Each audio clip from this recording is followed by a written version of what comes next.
Hey guys, what is up? Fig Nuke Records here, back in with another video. Today we are back again with another Every CD I Own review episode. This is going to be episode 7, so we're getting in there a little bit. We're making a little bit of effort towards this big, like 200 and some CD efforts. It's probably more than that, honestly, but yeah, today we're going to be doing Damage Done by Dark Tranquillity. This album was released in 2002, and this album to me might be one of the best death metal albums of just like pure, maybe mellow death, if you want to say that, albums of the 2000s overall. God, this album really hits hard. It's one of those albums that I picked up randomly at a store. I was like, oh, I heard like Dark Tranquillity is a little bit of, a little bit proggy, a little bit technical. This album is really not too much of that. It's got a lot of synth in it, which is really cool. Like a lot of kind of, you kind of got some parts that are like synth wavy and stuff like that. Some really cool stuff, especially in songs like Single Part of Two is really cool. And then of course just overall, like I don't think this album has a miss. Some of my favorite songs: Hours Passed in Exile, Monochromatic Stains, Format C for Cortex, Cathode Ray Sunshine, Eye Deception, and Ex Nihilo. This album, I will say, is one of those metal albums that you can just sing along every chorus, man. It is awesome. It's got some dark, moody bits in there where the singer kind of changed up his voice, and like you feel like a dark tone to it almost. And as funny as I do think this album cover is, if you see what it looked like, what the picture looks like, they posted it, and it's like not at all what like I thought it would be. It is kind of just funny because it's just a dude like on the ground like kneeling like this. It's kind of a funny one, but overall, like I think the album cover works in that like dark, like what is happening there? It's like maybe it's a dude getting his brains blown out because there's like the blood splatter coming from his head. It's really really interesting. And then of course you got that little blood splatter CD. Kind of gives me a DMX. Was it Blood of My Blood, Flesh of My Flesh, or something? Flesh of My Blood, Blood of My Flesh, whatever it's called. That first DMX album kind of gives me that one. But really, there is just so much awesome. And it says Eye Deception is a bonus track on here, which is weird because it's track 10. Sorry, this is so weird for me to bring this up right now. I just saw that it said bonus track next to it because I know you got like a weird video if you want to watch the video of Monochromatic Stains.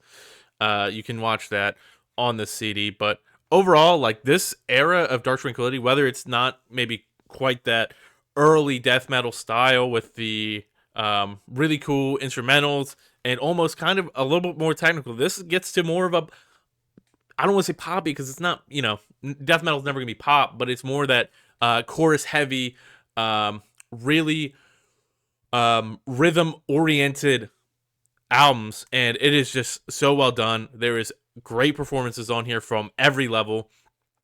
Like I said, the synth in this album is super sick, and there's almost none like this album from even the Dark Tranquillity catalog. And they're kind of a band that's gone through kind of the heavy, like very distinct moments where like the 90s was very separate from the 2000s for them, and then the 2000s is very separate from like what they're doing now in with their newer albums. I want to say, I'm thinking Transient. I know that's a song from the album. I don't, I don't want to say the actual Moment. Sorry. Transient is a sick song. That does kind of give me vibes of this album, honestly. Yeah, you have Moment, End Time Signals. I think those are, and I think Anthem is more part of this, or like part of this era. I think Construct is more like the ending of this kind of 2000s era. Of course, I'd have to listen, man. It's like it's so hard because there's a lot of really great albums on in their catalog, and I don't say blend together almost, but it's like, damn, like this song is so sick. What album's from? And I'm end up listening to the full album more than I listen to songs overall, individually, unless I'm just like driving or something like that, and then I'm not as focused on the song. I'm more focused on jamming out to it, to be fair. But overall, let's get to this tier list and see what is up. So yeah, this one's kind of a hard one for me. Well, I definitely think it belongs in S for me. I'll say that at least. I think it belongs in S for me. But do I like it more than the airplane over the sea? I think I do. This album stuck with me longer. Um, I've been listening to this album, I'd say, for probably like 8 years. I would say is probably what it breaks down to. It's really, really good. Um, and it just blows my mind away how good it is. Wow, 8 years ago. It might be shit, it might be 9 years. I'm thinking like, oh yeah, like, dude, it's my mind's all messed up, dude. It's not that long ago, but now feels like forever. But yeah, this album is really high highs and doesn't have any lows in my opinion. This album is perfect. I think you see a lot of people coming around on not coming around, but like there's a lot of people, if you see Dark Tranquillity, they're like, "Oh shit, this album rocks." Like I fucking love Damage Done now. Compared to like, of course there's always going to be the old, like I don't want to say old heads, but the people who only like the like OG, like more um more classic death metal sounding Dark Tranquillity, with their albums kind of like the Gallery, Skydancer, Mind's Eye. I think Projector kind of gets into more the 2000s era style too, but like the Gallery I know is like a huge one for them that people really really love, like old school death metal fans, and I think it goes into more of that In Flames kind of style. Of course, um, the vocalist for Dark Tranquillity, I believe, was on you know don't quote me. Well, here, let me pull this up and I will tell you exactly.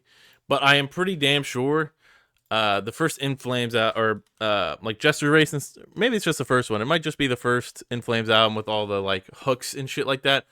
But I'm pretty sure he is on that OG roster, which is my favorite era of In Flames. I'm not gonna lie. Um,